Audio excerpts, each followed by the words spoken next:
Salve, queridos! Tudo bem com vocês? Começando aqui mais um episódio do Jardineiros Urbanos por Fly. E no episódio anterior, que vocês encontram na descrição deste vídeo e aqui, a Tatila apresentou lá todos os recursos possíveis e atuais que ela tem utilizado para o seu cultivo indoor sobre suas plantas de coleção. E num determinado momento durante a gravação, ela apresenta a tenda, que basicamente é uma estufa vertical, mais ou menos como essa. No caso dela, ela comprou a estrutura e fez os pequenos acabamentos. No meu caso, eu fiz aqui a minha estufa vertical inteiramente, todos os componentes são separados, como vocês podem ver também na descrição desse vídeo, o início de tudo isso, ou aqui. Em termos práticos, funcionais, o resultado é basicamente o mesmo, tanto da estrutura dela lá, da tenda, como da minha tenda aqui também. Qual que é a diferença básica, se a gente for analisar no detalhe? É a maneira que a gente vai configurar as nossas respectivas tendas. E é bom ter essa gradação de referência, porque no caso dela lá, por exemplo, ela gosta de manter uma média de 70% de umidade. No meu caso aqui, eu prefiro setar, configurar tanto os equipamentos externos aqui, a sala e a cozinha, quanto da estufa vertical, numa umidade mais alta, 80%, 90%, bater o limite, inclusive, do que o sensor do termohigrômetro consegue captar. Essas variações em si, de 70%, como ela mostrou, para 99%, as plantas todas resistem, elas curtem em algum nível, mas aí é questão o quê? Do ajuste fino de colecionador para colecionador. Não tem certo e errado. Existe uma gradação aí possível, 70 interessante, 90 interessante, e aí cada um seta os seus equipamentos conforme seus interesses. E isso dá uma autonomia, um sentido de autonomia bem interessante. Cada um vai ter um padrão de resultado diferente, assim como a gente tem substratos diferentes, intensidades de luzes diferentes, e os testes variados vão nos levando a resultados diferenciados que eu, na medida do possível, entrego a vocês aqui no Fly Channel e no Instagram Jardineiros Urbanos. Agora, vamos dar uma espiada, já que este aqui é um dos temas interessantes. Trouxe recentemente, Tatila mostrou lá em seu espaço. Vamos ver alguns resultados. Infelizmente eu não fiz um antes e o depois, mas eu vou trazer aqui algumas mudanças estruturais em algumas plantas que para mim são visíveis, tá? Só nesse tempinho de talvez 7 dias, mais ou menos, que as plantinhas já estão aí. A diferença principal daqui em relação a onde todas as plantas estavam, que era basicamente a grande maioria em caixa de umidade ou terrário aquário, é que a intensidade de luz, o FC ou o lux, eles se intensificaram um pouco mais.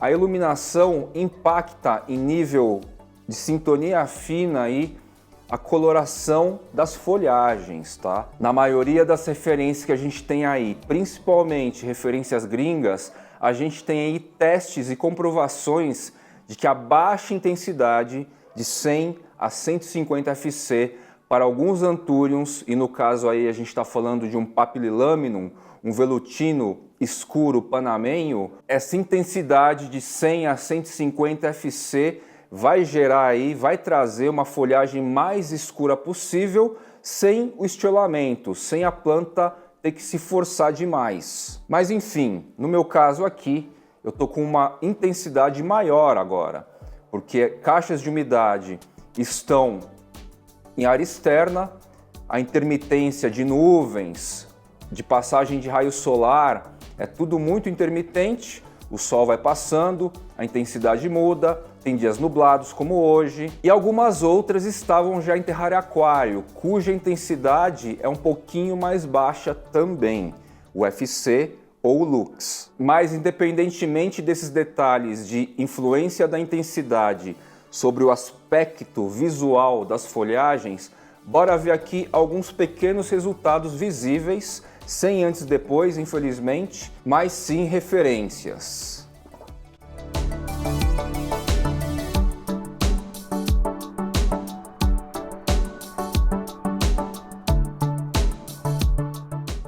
primeiro carinha que eu acho legal mostrar aqui para vocês, ó, é o Anthurium papililaminum RA8XRA5.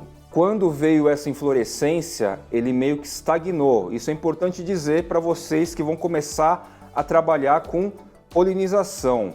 A inflorescência puxa uma energia.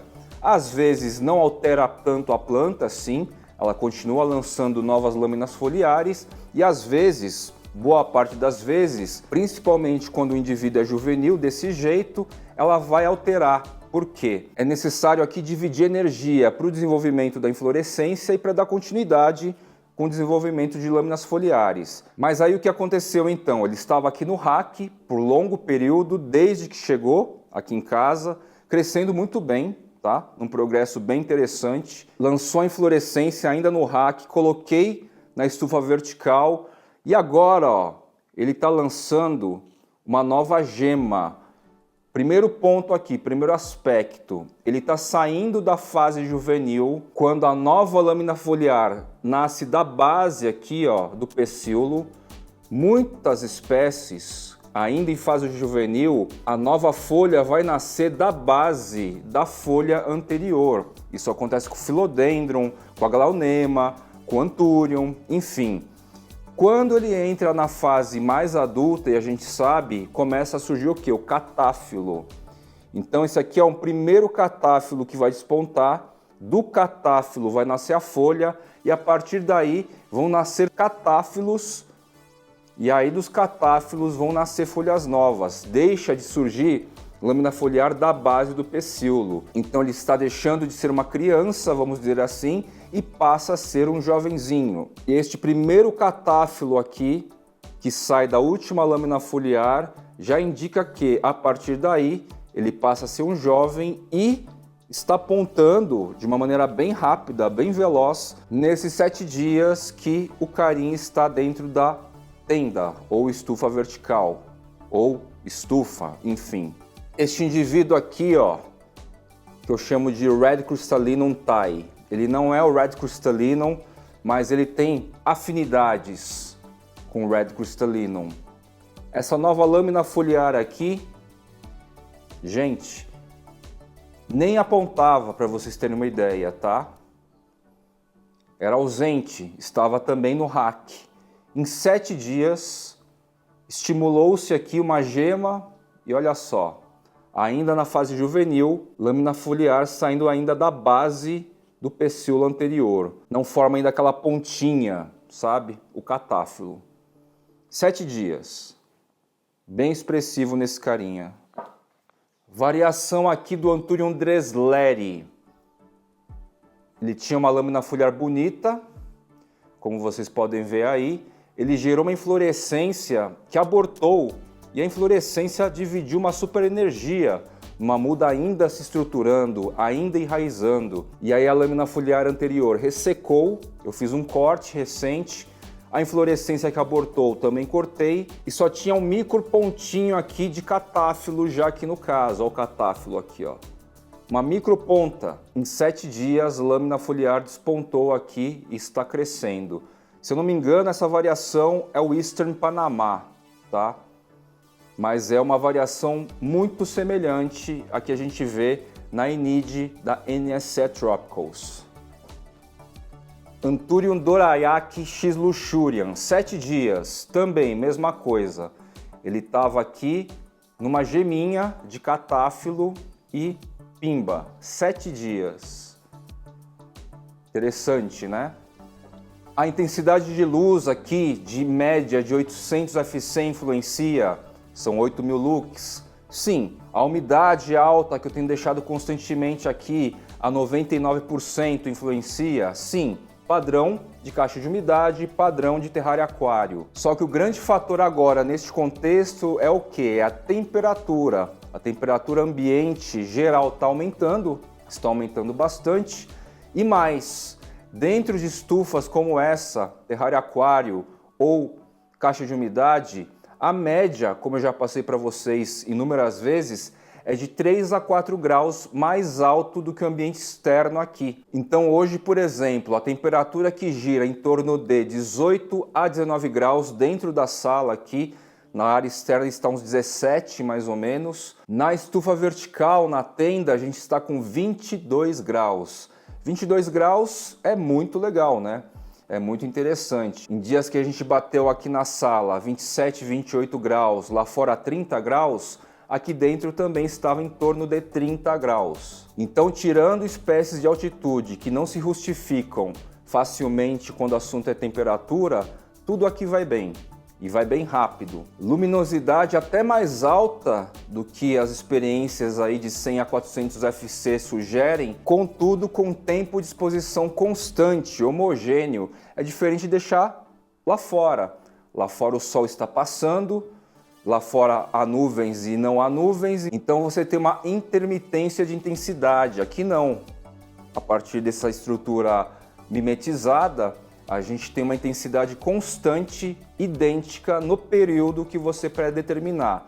Eu deixo aqui, como eu já falei, em torno de 14 horas. Liga por volta das 5h30 da manhã e vai desligar por volta das 7h30 da noite, tá legal? Tudo. Anthurium Dressleri Hilguanche. Esse cara aqui nem tinha ponta. Ou se tinha, estava micro, invisível. E olha só, 7 dias. É o tempo que estão na estante, é o tempo que eu desenvolvi a estante aí, estufa vertical, tá? Vocês lembram que eu fiz o corte apical, corte intermediário e basal do Anthurium F. Midori, ó, esse aqui é o basal que vai ficar comigo, o intermediário vai para a querida Midori. Vejam só, ele estava com uma gema, tá? Dentro de caixa de umidade. O corte da Midori ainda está em fase de gema. Eu vou trazer até para cá, inclusive. E a basal, 7 dias depois, com a folhinha aqui. Aqui então a basal, que está agora na estufa vertical. E o corte intermediário, que está ainda na caixa de umidade. Ambas estavam mais ou menos assim, ó, no mesmo estágio, com uma geminha, uma brotação lateral vindo desse jeito. Em 7 dias, esse cara explodiu assim e esse continua assim. Em termos funcionais, como eu digo, caixa de umidade e essa estufa é igual, 100% igual. Contudo, lá onde se localiza é a área externa, a temperatura cai um pouco mais do que o normal e a iluminação é intermitente, vai variar conforme o dia, tá certo? Aqui a gente tem um controle de intensidade e tempo de exposição constante. Lembrando também que o modelo Grow Light aqui interfere nesses assuntos aqui, nesses temas. É o tipo Sunshine. Na curva de gama eu tenho um ganho maior de todas as cores, principalmente dos tons vermelhos e tons azuis. Os tons médios também são mais intensos nesse tipo Sunshine, tá? Eu vou colocar esse carinha aqui, ó, também dentro agora, no mesmo nível, no nível de base aqui, e vamos ver daqui 7 dias o que vai acontecer com ele, nessa mudança, tá?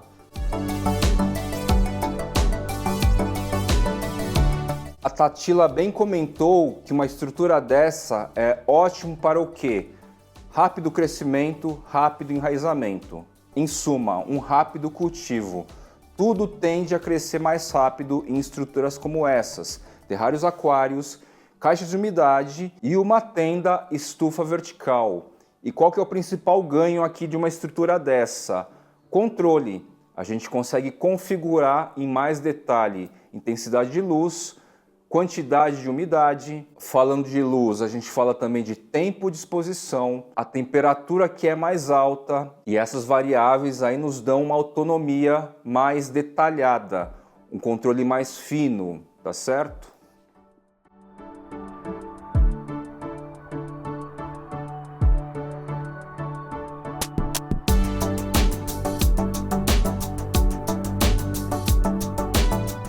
Atendendo a pedidos agora do querido Marcelo Degutti, membro do Flight Channel, eu queria falar um pouquinho sobre o cultivo do Anthurium super estranho, super weird, Anthurium peltigerum, peltado bonito, né? O estranho quando é belo. Eis um exemplo aqui interessante. Vou trazer 2 casos aqui, Marcelo, e com certeza aí vai servir de referência para muitos outros plantoides. ou não plantoides, colecionadores, enfim. Vejam só, este indivíduo chegou aqui na minha coleção um pouquinho maior do que a média que a gente viu aí ser vendido em 2021 e principalmente em 2022, primeiro semestre, tá? Então, para chegar neste porte, demorou um pouco menos, porque ele já tinha uma estatura, uma altura um pouquinho maior. É um indivíduo curioso que durante meses me entregou folhas extremamente retorcidas. Eu até brincava que era a minha versão de Anthurium peltigerum aberrant, forma aberrante. E depois de um tempo começou a trazer folhas da maneira mais conhecida. Embora seja meio ondulado, né? Uma coisa não tão lisa que a gente vê aí nos peltigerum. Mesmo a lâmina foliar nova ainda em expansão, ó, ela é meio deformadona assim. Eu entendo que isso sejam aspectos genéticos, embora uma gema lateral aí que veio, ela esteja um pouco menos deformada talvez. Preciso até saber como é que está. Querido Jeff, se você puder dizer aí depois, a muda foi para você, conta aí para mim, tá? Esse cara tá dentro da bacia aqui, ó, no rack da sala. Essa bacia acumula muita água e só há pouco tempo atrás que eu resolvi cobrir esse fundo da bacia com esfagno, que molha, e os vasos que estão sobre esse esfagno ficam com a base molhada também. Então assim, eu arrisquei em algum caso deixar alguns indivíduos como o peltigerum, o F. midori, o Afibesse, um SP Santa Maria Madalena dentro desse aguacê? Sim, eu tenho arriscado e tenho feito teste. E assim, vejam só como está o peltigerum. É um substrato orgânico, né? Com base aí de serrapilheira ou próximo disso. E o cara tem resistido bastante essa alta molhadeira dentro do vaso. E obviamente que ele curte bastante a umidade no ar, tá? Então, isso aqui é uma referência deste indivíduo maior. Qualquer Anthurium peltigerum tem o desenrolar e o desenvolvimento da lâmina foliar bem lento, tá? Já mexi nesse substrato algumas vezes para ver comprometimento de raízes e niente, nada, zero. Realizo aqui fertilização com cote, bocache, materiais mais sólidos no substrato e agora Monstera Lab, geral foliagens, agora não, né? Há 5 meses já, Monstera Lab, tá? E aí eu tenho um segundo caso aqui. Este segundo indivíduo aqui, ó. Última lâmina foliar mais retorcida. Inclusive, ela não desenvolveu bem e está trazendo uma folha nova aqui. Esse cara aqui passou longos períodos dentro de um terrário aquário, desenvolvia muito bem, umidade alta, porém substrato até mais seco eu digo, no nosso modelo mais padrão aí, úmido, mas não encharcado. É um indivíduo que veio nos formatos mais padrões de tamanho, ele cresceu relativamente bem, ele está um pouco estiolado, tá? Esses pecíolos aqui poderiam ser um pouquinho mais curtos, não fosse o quê? Muito provavelmente a intensidade de luz lá no terrário aquário em questão. De lá eu levei para estufa úmida e no contexto eu vi alguém da Equarenera, provavelmente o Pepe, o próprio dono, falando assim, ó, o peltigerum é bom deixar secar o substrato e depois regar. E eu pensando, caramba, o meu grandão aqui no contexto totalmente oposto. Então eu fiz isso, comecei a regar apenas quando o substrato estivesse secando, deixando uma parte da estufa úmida que os aspersores não batem com muita força, então não chega a molhar o substrato. Dá uma leve umidade para as folhagens e deixou o controle aqui mais manual. É visível, gente, que o modo do cultivo não está lá interessante. Inclusive, eu vou dar uma de Tatila e cortar aqui as folhinhas que estão feias. Concordo que o cultivo não está interessante assim, ó. Folha mais nova, mal desenrolou, ressecou, adeus. Uma folha anterior com a ponta queimada, adeus. Vocês viram meu outro indivíduo lá, né? Adulto. Tá com mais folhas, legal. Essa folha também tá feia, adeus. Então ficou assim, duas folhas um pouco mais apresentáveis e essa pontinha lançando. O que eu vou fazer? Vou deixar aqui no rack da sala. Não sei se dentro da bacia, mesmo porque não cabe, mas começar a controlar a rega de um jeito que eu entendo mais interessante, ou seja, a rega com solo sempre úmido, não deixar secar aí como foi instruído pela Equarenera, tá certo? Em ambos os casos, o tipo de substrato é bem semelhante. Não dá para dizer que ele não está saudável, ele está, tá, Marcelo? Então eu trouxe aí uma abrangência de situações para você analisar e fazer um cruzamento aí com a modalidade, com o tipo de cultivo que você realiza no seu espaço. Meu conselho final é isso. Se não for para estufa úmida, é um lugar com muita umidade e manter o substrato no padrão de umidade constante. Basicamente isso. Tenho certeza que essa lâmina foliar aqui, nova, que está vindo, ela vai se comportar de um jeito bem diferente da anterior, que infelizmente nem abriu direito. Você comentou, Marcelo, das folhas ficarem meio engruvinhadas assim, meio craqueladas, meio encarquilhadas, inclusive. Normalmente, esse tipo de situação em lâminas foliares de Anthuriums ou Philodendrons é baixa umidade. Em 99% dos casos que as lâminas foliares ficaram mais ou menos assim, faltou umidade nela. Marcelo, espero ter passado para você os referenciais aí, para você fazer uma composição aí e mudar um pouco o cultivo do seu Anthurium peltigerum, tá legal? Bom, meus queridos plantoides, é isso. Vou ficando por aqui em mais um episódio do Jardineiros Urbanos por Fly. Até a próxima. Valeu!